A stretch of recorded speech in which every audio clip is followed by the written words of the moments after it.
In this video, we will show you how to connect your firm's mail to Tempello using Microsoft 365. First, in the Connect Your Firm's Mail page, copy your Tempello email address. Then click the Login Admin Center link below, which will take you to Microsoft 365.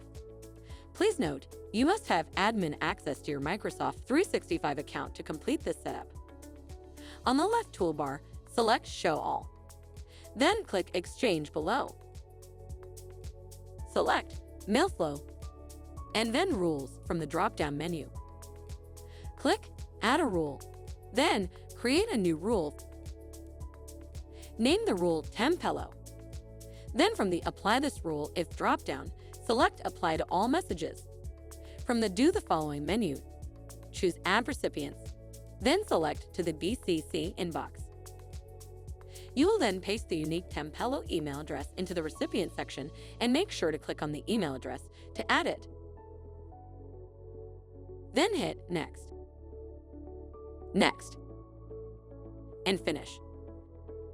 And wait for it to say, Transport Rule created successfully, and then hit Done. Once the rule is created, click on the Disabled Status link.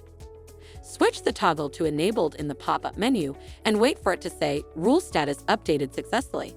Congratulations! Your setup is now complete.